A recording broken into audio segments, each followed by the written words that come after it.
Hello viewers, அனைவருக்கும் வணக்கம். Welcome to Gomathi. தெரிஞ்சுக்கலாம் வாங்க.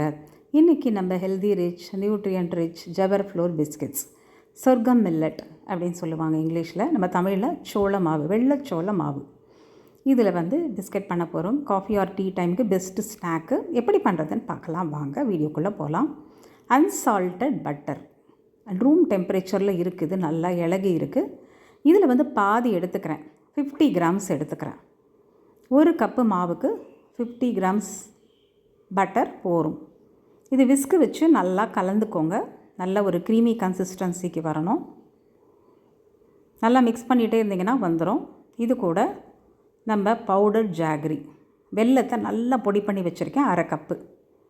இதையும் சேர்த்துட்டு இந்த வெண்ணெயோடு சேர்த்து நல்லா மிக்ஸ் பண்ணுங்கள். அந்த விஸ்கு வச்சு நல்லா கம்பைன் ஆகி நல்லா க்ரீம் மாதிரி ஆகிடும். இது கூட ஒரு கப்பு ஜவர் ஃப்ளோர் சேர்க்குறேன். இதே மாதிரி எந்த கப்பில் அளக்கிறோமோ அதிலே தான் எல்லாமே அளக்கணும். ஒரு 1/4 டீஸ்பூன் உப்பு, 1 டீஸ்பூன் ஜீரா. ஏன்னா ஸ்வீட் அண்ட் சால்ட் போடுறதுனால இந்த ஜீரா சேரும்போது நல்லாயிருக்கும். ஒரு 1/4 டீஸ்பூன் பேக்கிங் பவுடர் அண்ட் ஒரு 1/4 டீஸ்பூன் வெனிலா எசன்ஸ். இது எல்லாத்தையும் நல்லா கலந்துக்கோங்க. நல்லா விஸ்கு வச்சு கம்பைன் பண்ணுங்கள். பட் ஓரளவுக்கு அப்புறம் அதில் கலக்க முடியாது, நம்ம கரண்டி வச்சு மிக்ஸ் பண்ணிக்கலாம்.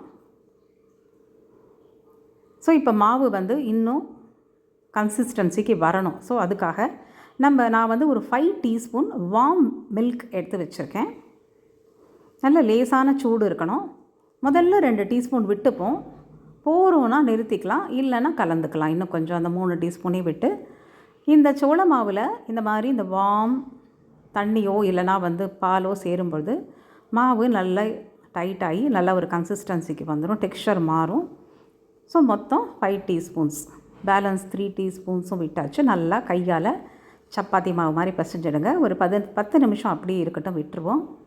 அதுக்குள்ளே ஒரு கடாயை ப்ரீஹீட் பண்ணுவோம். உள்ளுக்குள்ளே ஒரு ரிங்கு வச்சுருக்கேன் நான், இல்லைனா ஸ்டாண்டு வச்சுக்கலாம். லோ ஃப்ளேமில் ஒரு 10 நிமிஷம் ப்ரீஹீட் பண்ணுங்கள். ஒரு பிளேட் எடுத்துக்கிறோம் பிஸ்கெட்ஸ் பண்ணுறதுக்கு. அது மேலே பட்டர் பேப்பர் போடுறேன். பட்டர் பேப்பர் இல்லைனா கொஞ்சம் மாவு தூவி வச்சுக்கலாம், இல்லைனா அப்படியே கூட தட்டில் வைக்கலாம், ஒன்றுமே ஆகாது. நெய்லாம் தடவி வைக்கணுன்ற அவசியம் இல்லை. இப்போ மாவு 10 நிமிஷம் இன்னும் ஊறி நல்லா இருக்குது. ஒரு சின்ன போர்ஷன் எடுத்து ஒரு குட்டி பால் மாதிரி பண்ணி உள்ளங்கையால் ஒரு லைட்டாக அமுக்கிட்டிங்கனாக்கா பிஸ்கட் ரெடி. இது நம்ம சப்பாத்தி மாவு மாதிரி இட்டுட்டு பண்ண முடியாது, ஏன்னா இது கம்ப்ளீட்லி குளுட்டன் ஃப்ரீ. ஸோ அது பொடிஞ்சு போகும், நிறைய பிரேக்கிங்ஸ் வரும். அதனால் இந்த மாதிரி பண்ணுறோம். எல்லா பிஸ்கெட்ஸும் ரெடி ஆகிடுது. பேலன்ஸ் மாவு இருக்குது, அடுத்த ரவுண்ட் பண்ணிக்கலாம். இப்போ இந்த பிஸ்கெட்ஸ் எல்லாம் பேக் பண்ண போகிறோம். இப்போ ப்ரீஹீட் ஆன கடாயில் அந்த ஸ்டாண்டு மேலே பிஸ்கெட் தட்டை வச்சிடணும். அந்த தட்டு கடாயில் சைடில் இடிக்கக்கூடாது. பிஸ்கெட்ஸும் நல்லா தள்ளி தான் வைக்கணும். தட்டு போட்டு மூடிடுங்க. 20லேருந்து 25 நிமிஷம் லோ ஃப்ளேமில் பேக் பண்ணுறோம். பெரிய பர்னரில் வச்சுக்கோங்க, கரெக்டாக இருக்கும். இப்போ மிச்சம் மாவு இருக்கு இல்லையா, இப்போ அடுத்த ரவுண்டுக்கு பிஸ்கெட்ஸை ரெடி பண்ணி வச்சிடலாம். ஒரு 25 நிமிஷத்துக்கு பிறகு நம்மளுக்கு அந்த பிஸ்கெட்ஸ் கரெக்டாக வெந்திருக்கும். பார்த்தாலே தெரியும் ரெடி ஆகிடுது பிஸ்கெட்ஸு. இப்போ அதை ரிமூவ் பண்ணிவிட்டு இன்னொரு பிளேட்டை வச்சிடலாம். அடுத்த ரவுண்டு வைக்கும்பொழுது நம்ம என்ன பண்ணணும்னா 10லேருந்து 15 நிமிஷம் தான் வைக்கணும், ஏன்னா நல்லா சூடாக இருக்குது இப்போ கடாய். அதே மாதிரி தட்டு இடிக்கக்கூடாது, பிஸ்கெட்ஸும் தள்ளி இருக்கணும். 12லேருந்து 15 நிமிஷம். 10 நிமிஷத்துக்கு அப்புறம் ஒரு தரம் திறந்து பார்த்துக்கோங்க. தேவைப்பட்டால் 5 நிமிஷம் பேக் பண்ணிக்கலாம். அடுத்தடுத்த ரவுண்ட்ஸ் வரும்போது டைமை கம்மி பண்ணிக்கிட்டே வரணும். சூப்பரான பிஸ்கெட்ஸ் ரெடி, பர்ஃபெக்டாக இருக்குது. நீங்கள் உடைச்சி பார்த்தீங்கன்னா தெரியும் உள்ளுக்குள்ளே டெக்ஸ்சர் எப்படி இருக்குது பாருங்கள்.